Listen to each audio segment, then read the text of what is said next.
Hi hello welcome back to a new video. എല്ലാവർക്കും teaching നോട്ട്സിൻ്റെ പുതിയൊരു വീഡിയോയിലേക്ക് സ്വാഗതം.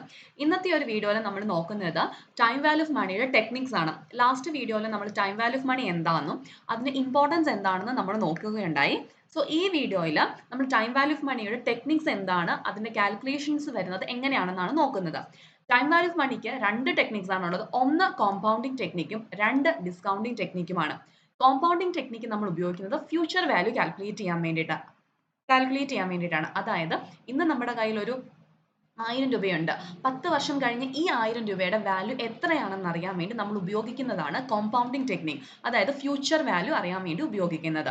ഇനി രണ്ടാമത്തെ ടെക്നിക് എന്ന് പറയുന്നതാണ് ഡിസ്കൗണ്ടിങ് ടെക്നിക്. അതായത് നമ്മുടെ അടുത്ത് വന്ന ഒരു ഇൻഷുറൻസ് ഏജന്റ് നമ്മുടെ അടുത്ത് പറയാണ്, നിങ്ങൾക്ക് 10 വർഷം കഴിയുമ്പോൾ നിങ്ങൾക്ക് ഒരു 20 ലക്ഷം രൂപ നിങ്ങളുടെ കയ്യിൽ കിട്ടും. അതുകൊണ്ട് നിങ്ങൾ എക്സ് എമൗണ്ട് ഇന്ന് ഇൻവെസ്റ്റ് ചെയ്യൂ എന്ന് നിങ്ങളുടെ അടുത്ത് പറയുന്നു. അതായത് നിങ്ങളുടെ കയ്യിൽ ഫ്യൂച്ചറിലെ വാല്യൂ നിങ്ങളുടെ കയ്യിലുണ്ട്. പക്ഷെ നിങ്ങൾക്ക് ആ ഫ്യൂച്ചർ വാല്യൂവിന്റെ ഇന്നത്തെ വില നിങ്ങൾക്ക് അറിയില്ല. അതായത് അതിന്റെ പ്രസന്റ് വാല്യൂ അറിയില്ല. അങ്ങനെയുള്ളിടത്ത് നമ്മൾ ഉപയോഗിക്കുന്നതാണ് ഡിസ്കൗണ്ടിങ് ടെക്നിക് അല്ലെങ്കിൽ പ്രസന്റ് വാല്യൂ ടെക്നിക്. ഇത് രണ്ടെണ്ണമാണ് നമ്മുടെ ടൈം വാല്യൂ ഓഫ് മണി വെച്ച് നമ്മൾ ഉപയോഗിക്കുന്നത്. ടൈം വാല്യൂ ഓഫ് മണിയുടെ രണ്ട് ടെക്നിക്സ് അല്ലെങ്കിൽ അതുകൊണ്ട് നമുക്ക് ചെയ്യാൻ വേണ്ടി പറ്റും നമ്മുടെ കാൽക്കുലേഷൻസ് വരുന്ന ഈ രണ്ട് ടെക്നിക്കുകളിലാണ്. അതായത് ഫ്യൂച്ചർ വാല്യൂ കാൽക്കുലേറ്റ് ചെയ്യാനും രണ്ട് പ്രസന്റ് വാല്യൂ കാൽക്കുലേറ്റ് ചെയ്യാനും. നമുക്കിത് നോർമലി ഇക്വേഷൻസ് യൂസ് ചെയ്ത് നമുക്കിത് നമുക്ക് മാനുവലി നമുക്കിത് കാൽക്കുലേറ്റ് ചെയ്യാൻ വേണ്ടി പറ്റും. അതുപോലെ തന്നെ ടേബിൾ ഫാക്ടേഴ്സ്, കോമ്പൗണ്ടിങ് ഫാക്ടറും അതുപോലെ തന്നെ പ്രസന്റ് വാല്യൂ ഫാക്ടർ ഉപയോഗിച്ചും നമുക്ക് ഇതിന്റെ കാൽക്കുലേഷൻ മാനുവലി നമുക്ക് ചെയ്യാൻ വേണ്ടി പറ്റും. പക്ഷെ ഈ വീഡിയോയിൽ ഞാൻ നിങ്ങൾക്ക് കാണിച്ചു തരുന്നത് എക്സൽ ഷീറ്റ് ഉപയോഗിച്ചുകൊണ്ട് ഒരൊറ്റ സെക്കൻഡ് കൊണ്ട് എങ്ങനെ നമുക്ക് ഈ വാല്യൂസ് കാൽക്കുലേറ്റ് ചെയ്യാം എന്നുള്ളതാണ്. ഓക്കെ, അപ്പം എക്സൽ ഷീറ്റിൽ നമുക്ക് ഇത് എങ്ങനെയാണ് പെട്ടെന്ന് ഒരൊറ്റ സ്റ്റെപ്പിൽ നമുക്കിത് കാൽക്കുലേറ്റ് ചെയ്യാൻ വേണ്ടി പറ്റും. അപ്പം നമുക്ക് ഡീറ്റെയിൽഡ് വീഡിയോയിലേക്ക് നോക്കാം. സോ ആദ്യം തന്നെ നമുക്ക് ഫ്യൂച്ചർ വാല്യൂവിന്റെ ഒരു ക്വസ്റ്റ്യൻ നോക്കാം. ക്വസ്റ്റ്യൻ വരുന്നത് ഇങ്ങനെയാണ്: What is the future value of rupees 1000 invested today at a 5% annual interest rate for 3 years? അതായത് ഇന്ന് 1000 രൂപ ഇൻവെസ്റ്റ് ചെയ്ത് കഴിഞ്ഞ് കഴിഞ്ഞാൽ 3 വർഷത്തിന് ശേഷം ഈ 1000 രൂപയുടെ ഫ്യൂച്ചർ വാല്യൂ എത്രയാണ് എന്നാണ് കാൽക്കുലേറ്റ് ചെയ്യാൻ വേണ്ടി പറഞ്ഞിരിക്കുന്നത്. അവിടെ നിങ്ങൾക്ക് കിട്ടുന്ന ഇൻട്രസ്റ്റ് എന്ന് പറയുന്നത് 5% ആണ് നിങ്ങൾക്ക് കിട്ടുന്ന ഇൻട്രസ്റ്റ് വരിക. അതുപോലെ തന്നെ 3 ഇയേഴ്സിന് ശേഷമുള്ള വാല്യൂ ആണ് കാൽക്കുലേറ്റ് ചെയ്യാൻ വേണ്ടി പറഞ്ഞിരിക്കുന്നത്. സോ നിങ്ങൾക്ക് ഫ്യൂച്ചർ വാല്യൂ കാൽക്കുലേറ്റ് ചെയ്യണം. അപ്പം നമുക്കത് എങ്ങനെയാണ് ചെയ്യുന്നതെന്ന് നോക്കാം. അപ്പം നിങ്ങൾ ഏതെങ്കിലും ഒരു സെല്ലിലേക്ക് നിങ്ങളുടെ കഴ്സർ കൊണ്ടുവന്ന് വെക്കുക. എന്നിട്ട് ഈക്വൽ സിമ്പൽ അടിക്കുക. അതിനുശേഷം ഫ്യൂച്ചർ വാല്യൂ റെപ്രസെൻറ്റേറ്റ് ചെയ്യുന്ന ഫംഗ്ഷൻ എന്ന് പറയുന്നത് FV ആണ്. അപ്പം നിങ്ങൾക്ക് നിങ്ങളുടെ കീബോർഡിൽ FV ടൈപ്പ് ചെയ്യുമ്പോൾ തന്നെ ഇതിനുള്ളിൽ നിങ്ങൾക്ക് രണ്ട് ഓപ്ഷൻസ് വരും: FV ഷെഡ്യൂളും FVയും. അപ്പോൾ FV ആണ് നിങ്ങൾ സെലക്ട് ചെയ്യേണ്ടത്. ടാബ് ക്ലിക്ക് ചെയ്ത് കഴിയുമ്പോൾ തന്നെ നിങ്ങൾക്ക് കാണാൻ വേണ്ടി പറ്റും നിങ്ങൾ എന്തൊക്കെയാണ് ഇവിടെ എൻറ്റർ ചെയ്ത് കൊടുക്കേണ്ടത്. ഇക്വേഷൻ ഇവിടെ തന്നെയുണ്ട്. അതായത് ആദ്യം നിങ്ങൾ ബ്രാക്കറ്റിന് ഉള്ളിൽ നിങ്ങൾ ആദ്യം കൊടുക്കുന്നത് റേറ്റ് ഓഫ് ഇൻട്രസ്റ്റ് ആണ്. അതായത് ഇവിടെ 5% ആണ് റേറ്റ് ഓഫ് ഇൻട്രസ്റ്റ്. നിങ്ങൾക്ക് 5% എന്ന് കൊടുക്കാം, അല്ലെങ്കിൽ പെർസെൻറ്റേജിന് 0.05 ആയിട്ട് നിങ്ങൾക്ക് കൊടുക്കാം. ദെൻ കോമ നമ്മൾ കൊടുക്കുന്നു NPR, അതായത് എത്ര വർഷത്തേക്കാണ്, number of years that we R investing, എത്ര വർഷത്തേക്കാണ് നമ്മൾ ഇൻവെസ്റ്റ് ചെയ്യുന്നത്. ഇവിടെ നമ്മൾ 3 വർഷത്തേക്കാണ് ഇൻവെസ്റ്റ് ചെയ്യുന്നത്, അതുകൊണ്ട് നമ്മൾ 3 എന്ന് കൊടുത്തു.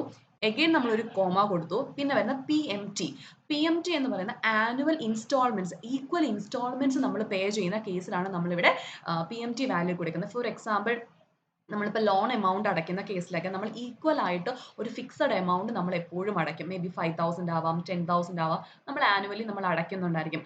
അങ്ങനെയുള്ള ഈക്വൽ ഇൻസ്റ്റാൾമെന്റ് പേയ്മെന്റ്സ് വരുന്നിടത്താണ് ആ വാല്യൂവിന് നമ്മൾ പറയുന്നതാണ് PMT എന്ന് പറയുന്നത്. നമ്മുടെ ഈ ഒരു ക്വസ്റ്റ്യനിൽ അങ്ങനെ വന്നിട്ടില്ല. ഈക്വൽ പേയ്മെന്റ്സ് ഒന്നും വരുന്നില്ലാത്തതുകൊണ്ട് നമുക്കിത് 0 എന്ന് നമുക്ക് കൊടുക്കാം. എഗെയിൻ നമ്മളൊരു കോമ ഇട്ടു. ഇനി നമ്മൾ കൊടുക്കേണ്ട present value inside A bracket, ഒരു ബ്രാക്കറ്റിനുള്ളിൽ ഇടണം. അപ്പോൾ ഞാൻ വീണ്ടും ഒരു ബ്രാക്കറ്റ് ഓപ്പൺ ചെയ്തു. പ്രസന്റ് വാല്യൂ നമ്മുടെ കയ്യിൽ ഇപ്പോഴുള്ള പ്രസന്റ് വാല്യൂ എന്ന് പറയുന്നത് 1000 ആണ്. സോ ഞാൻ 1000 എന്ന് കൊടുത്തു. 1000 എന്ന് കൊടുക്കുമ്പോൾ ശ്രദ്ധിക്കേണ്ടത് പോസിറ്റീവ് ആയിട്ടല്ല നമ്മൾ കൊടുക്കണം, അതിന്റെ നെഗറ്റീവ് മൈനസ് ഫിഗർ ഇട്ടതിന് ശേഷം വേണം നമ്മൾ 1000 എന്ന് കൊടുക്കാൻ. കാരണം ഈ മൈനസ് നമ്മുടെ ഔട്ട്ഫ്ലോനെ റെപ്രസെൻറ്റേറ്റ് ചെയ്യാണ്, ക്യാഷ് ഔട്ട്ഫ്ലോ. ഇന്ന് എൻ്റെ കയ്യിൽ നിന്ന് 1000 രൂപ പോകുന്നുണ്ട്. സോ നമ്മുടെ ക്യാഷ് ഔട്ട്ഫ്ലോ റെപ്രസെൻറ്റേറ്റ് ചെയ്യാൻ വേണ്ടി നമ്മൾ ഇതിന് മൈനസ് ഫിഗർ കൊടുത്തതിന് ശേഷം ഈ 1000ന്റെ ബ്രാക്കറ്റ് ക്ലോസ് ചെയ്യുന്നു. എഗെയിൻ ഒരു ബ്രാക്കറ്റ് കൂടെ ഇട്ട് നമ്മുടെ ഇക്വേഷൻ ഫുള്ള് നമ്മൾ ക്ലോസ് ചെയ്തതിന് ശേഷം ജസ്റ്റ് എൻ്റർ അടിക്കുമ്പോൾ നിങ്ങൾക്ക് ഇവിടെ വാല്യൂ കിട്ടും. ഇവിടെ എൻ്റെ സ്ക്രീനിൽ ഞാനിവിടെ എനിക്ക് വന്നിരിക്കുന്നത് ഡോളറിലാണ് വന്നിരിക്കുന്നത്. അത് നമ്മൾ മാറ്റി കൊടുത്താൽ മതി. ഒരു സെക്കൻഡ്, ഞാൻ ഈ ഡോളർ ഫിഗർ ഞാൻ മാറ്റി റുപ്പിയിലേക്ക് കൺവേർട്ട് ചെയ്യുമ്പോഴത്തേനും നമുക്ക് ആ എമൗണ്ട് നമുക്ക് പെട്ടെന്ന് കിട്ടുന്നതാണ്.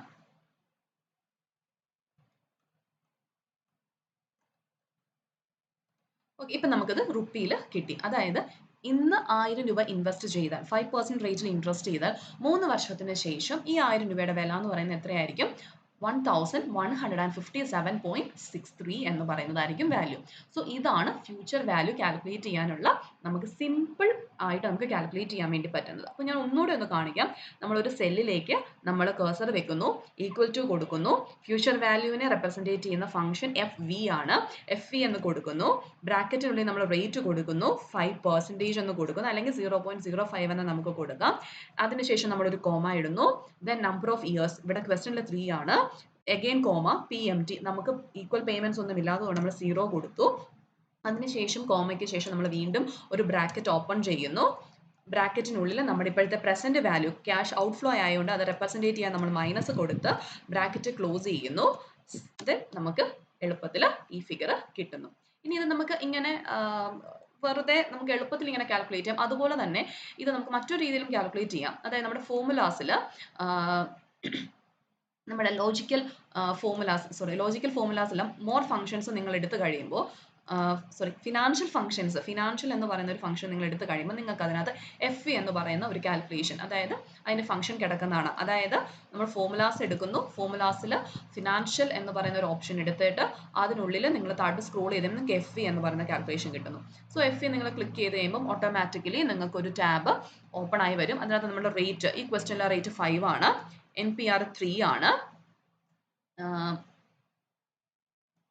അതുപോലെ തന്നെ PMT എന്ന് പറയുന്നത് 0 ആണ്, അതുപോലെ പ്രസന്റ് വാല്യൂ എന്ന് പറയുന്നത് 1000 ആണ്.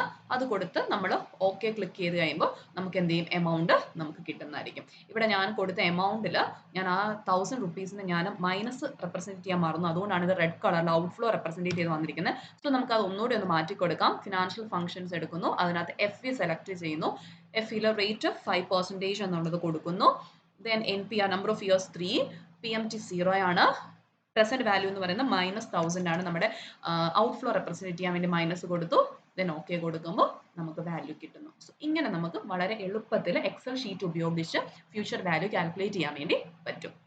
ഇനി അടുത്തത് നമുക്ക് പ്രസന്റ് വാല്യൂവിന്റെ ഒരു ക്വസ്റ്റ്യൻ നമുക്ക് ചെയ്ത് നോക്കാം. സോ പ്രസന്റ് വാല്യൂ ഉപയോഗിച്ച്, പ്രസന്റ് വാല്യൂ എന്ന് പറയുന്നത് അതായത് നമ്മുടെ ഫ്യൂച്ചറിലെ ഒരു വാല്യൂ നമുക്ക് തരും, അതിന്റെ ഇന്നത്തെ വാല്യൂ കാൽക്കുലേറ്റ് ചെയ്യാനാണ് നമുക്ക് ചെയ്യേണ്ടത്. ഓക്കെ, ക്വസ്റ്റ്യൻ വരുന്നത് ഇങ്ങനെയാണ്: what is the present value of ₹1 lakh to be received 4 years from now if the annual discount rate 6%? അതായത് 4 വർഷത്തിന് ശേഷം നിങ്ങളുടെ കയ്യിൽ 1 ലക്ഷം രൂപ കിട്ടും, അറ്റ് 6% ഇൻട്രസ്റ്റിലാണെങ്കിൽ ഇന്നത്തെ വാല്യൂ എത്രയാണ്? അതായത് ഇന്നത്തെ ഈ 1 ലക്ഷം രൂപയുടെ വാല്യൂ എത്രയാണ് എന്നാണ് നിങ്ങളോട് ക്വസ്റ്റ്യനിൽ ചോദിച്ചിരിക്കുന്നത്. അപ്പൊ നമുക്കത് സിമ്പിൾ ആയിട്ട് കാൽക്കുലേറ്റ് ചെയ്യാം. ഒരു സെല്ലിൽ നമ്മൾ കഴ്സർ വെക്കുന്നു, ഈക്വൽ ടു പ്രസ് ചെയ്യുന്നു, പ്രസന്റ് വാല്യൂ റെപ്രസെന്റേറ്റ് ചെയ്യാൻ ഉപയോഗിക്കുന്ന ഫംഗ്ഷൻ എന്ന് പറയുന്നത് PV ആണ്. PV ക്ലിക്ക് ചെയ്തപ്പോഴേ നമുക്ക് വന്നു, ടാബ് എടുക്കുന്നു, ടാബിനകത്ത് നമ്മൾ ബ്രാക്കറ്റ് ഓപ്പൺ ചെയ്ത് ബ്രാക്കറ്റിനുള്ളിൽ നമ്മൾ റേറ്റ് ആണ് കൊടുക്കേണ്ടത്, 6% ആണ്. നിങ്ങൾക്ക് 6% എന്നോ 0.06 എന്നോ നിങ്ങൾക്ക് കൊടുക്കാം. അതിനുശേഷം നമ്മൾ കോമ കൊടുക്കുന്നു, NPR എന്ന് പറഞ്ഞാൽ നമ്പർ ഓഫ് ഇയേഴ്സ്, നമുക്ക് വേണ്ടത് 4 ഇയേഴ്സിന് ശേഷമുള്ള വാല്യൂ ആണ്. 4 ഇയേഴ്സ് കഴിഞ്ഞാണ് 1 lakh rupees. അപ്പം നമ്മൾ നമ്പർ ഓഫ് ഇയേഴ്സ് 4 കൊടുത്തു, അഗൈൻ നമ്മൾ കോമ കൊടുത്തു, പിന്നെ വരുന്ന PMT ആണ്, ഈക്വൽ ഇൻസ്റ്റാൾമെന്റ്സ്. ഇവിടെ ഈക്വൽ ഇൻസ്റ്റാൾമെന്റ്സ് ഒന്നും ഇല്ല, സോ നമ്മൾ 0 കൊടുത്തു, കോമ ഇട്ടു, ബ്രാക്കറ്റിനുള്ളിൽ നമ്മൾ ഫ്യൂച്ചർ വാല്യൂ കൊടുക്കണം. ഫ്യൂച്ചറിൽ നിങ്ങൾക്ക് 1 lakh rupees കിട്ടുവാണ്, അതായത് ഇൻഫ്ലോ ആണ്. ഇൻഫ്ലോ ആയതുകൊണ്ട് തന്നെ നമ്മൾ ബ്രാക്കറ്റിനുള്ളിൽ നെഗറ്റീവ് ഒന്നും കൊടുക്കണ്ട, നമ്മൾ സിമ്പിൾ ആയിട്ട് 1 lakh എന്ന് ടൈപ്പ് ചെയ്ത് 1 lakhന്റെ ബ്രാക്കറ്റ് ക്ലോസ് ചെയ്തു, എഗെയിൻ ഒരു ബ്രാക്കറ്റ് ഇട്ട് ഫുൾ ഫോർമുല നിങ്ങൾ ക്ലോസ് ചെയ്യുന്നു, ദെൻ എൻ്റർ അടിക്കുന്നു. സോ നമുക്ക് വാല്യൂ കിട്ടും. അതായത് ഇന്ന് 4 വർഷം കഴിഞ്ഞുള്ള 1 lakh റുപ്പീസിന്റെ വാല്യൂ എന്ന് പറയുന്നത് ഇന്ന് 79,209.37 ആണ്. എൻ്റെ സിസ്റ്റത്തിൽ എക്സൽ ഷീറ്റിൽ ഇതെല്ലാം ഡോളറിൽ കിടക്കുന്നതുകൊണ്ടാണ് ഇത് ഡോളറിൽ കാണിക്കുന്നത്. അത് നമ്മളിവിടെ സെറ്റിംഗ്സിൽ മാറ്റിയിട്ട് കഴിയുമ്പോൾ നമുക്കത് റുപ്പിയിൽ കിട്ടും. സോ അത് നിങ്ങൾ ഇഗ്നോർ ചെയ്തോളുക. നമുക്ക് ഇങ്ങനെ ഇത് വളരെ എളുപ്പത്തിൽ കാൽക്കുലേറ്റ് ചെയ്യാം. അതായത് നമുക്ക് മാനുവലി കാൽക്കുലേറ്റ് ചെയ്യുന്നതിൽ വളരെ എളുപ്പത്തിൽ നമുക്കിത് കാൽക്കുലേറ്റ് ചെയ്യാം. ഒന്നുകൂടെ കാണിക്കാം. നമ്മളൊരു കഴ്സർ വെക്കുന്നു, അവിടെ ഈക്വൽ ടു കൊടുക്കുന്നു, പ്രസന്റ് വാല്യൂ എന്ന് നമുക്ക് PV എന്നുള്ളതാണ് ഫംഗ്ഷൻ. നമ്മൾ PV ക്ലിക്ക് ചെയ്ത് ടാബ് അടിച്ചു, ബ്രാക്കറ്റ് ഓപ്പൺ ആയി, ബ്രാക്കറ്റിനുള്ളിൽ നമ്മൾ റേറ്റ് കൊടുക്കുന്നു, 6% ആണ് റേറ്റ് വരുന്നത്, നമ്പർ ഓഫ് ഇയേഴ്സ് 4 ആണ്, PMT 0 ആണ്, കോമ കൊടുത്തു, ബ്രാക്കറ്റിനുള്ളിൽ നമ്മൾ ഫ്യൂച്ചർ വാല്യൂ 1 lakh rupees നമ്മൾ കൊടുക്കുന്നു. ഫ്യൂച്ചറിൽ നമുക്ക് ഇങ്ങോട്ട് കിട്ടുന്ന എമൗണ്ട് ആയി ഇൻഫ്ലോ ആയതുകൊണ്ട് നമ്മൾ അതിന്റെ മൈനസ് കൊടുക്കുന്നില്ല, എൻ്റർ അടിക്കുന്നു. നമുക്കങ്ങനെ 79,209 209.37 ആയിരിക്കും പ്രസന്റ് വാല്യൂ. അപ്പം ഇന്ന് നമ്മുടെ കയ്യിൽ നിന്ന് പോകുന്ന എമൗണ്ട് ആയതുകൊണ്ടാണ് ഇതൊരു റെഡ് കളറിൽ വന്നിരിക്കുന്നത്. അതായത് നമ്മുടെ ഔട്ട്ഫ്ലോ റെപ്രസെന്റ് ചെയ്തുകൊണ്ടാണ്. സോ നിങ്ങൾക്ക് ഈ ഒരു കാൽക്കുലേഷൻസ് മനസ്സിലായി എന്ന് ഞാൻ വിചാരിക്കുകയാണ്. വളരെ എളുപ്പത്തിൽ ഇത് മാനുവലി നമ്മൾ ഇക്വേഷൻസ് എഴുതിയോ കോമ്പൗണ്ട് ഫാക്ടർ ടേബിൾ ഉപയോഗിച്ചോ ഒന്നും ചെയ്യേണ്ട. നിങ്ങൾക്ക് പെട്ടെന്ന് ഒരു കാൽക്കുലേഷൻ വരുന്നു. നിങ്ങളുടെ റിയൽ ലൈഫിൽ നിങ്ങൾക്ക് ഒരു എമൗണ്ടിനോ നിങ്ങൾ ഒരു അടുത്ത് ഇൻവെസ്റ്റ് ചെയ്യാൻ വേണ്ടി പോവുകയാണ്. അപ്പോൾ പറയാണ് ഇന്ന് നിങ്ങൾ ഇത്ര രൂപ ഇൻവെസ്റ്റ് ചെയ്താൽ നിങ്ങൾക്ക് ഫ്യൂച്ചറിൽ ഇത്ര രൂപ നിങ്ങൾക്ക് കിട്ടുമെന്ന് നിങ്ങളടുത്ത് പറയുമ്പോൾ നിങ്ങൾക്ക് അവിടെ ഒന്ന് കാൽക്കുലേറ്റ് ചെയ്ത് നോക്കാം. ഓക്കെ ഇത് ഓക്കെ ആണോ ശരിയാണോ, ഈ റേറ്റ് വെച്ച് ഇത് ശരിക്കും ഉള്ളതാണോ എന്ന് നിങ്ങൾക്ക് കാൽക്കുലേറ്റ് ചെയ്യണമെങ്കിൽ നിങ്ങൾക്ക് വളരെ ക്വിക്ക്ലി നിങ്ങൾക്ക് എന്ത് ചെയ്യാം, എക്സലിൽ ഈ ഒരു കാൽക്കുലേഷൻ നിങ്ങൾക്ക് ചെയ്തെടുക്കാം. മാനുവലി ചെയ്യുന്നതിനേക്കാൾ എളുപ്പത്തിൽ നിങ്ങൾക്ക് ഇത് ചെയ്യാൻ വേണ്ടി സാധിക്കും. സോ ഈ വീഡിയോ നിങ്ങൾക്ക് വളരെ ഹെൽപ്ഫുൾ ആയെന്ന് വിചാരിക്കുകയാണ്. അപ്പം വീണ്ടും അടുത്ത വീഡിയോയിൽ കാണുന്നവരെ ടാറ്റാ ബൈ.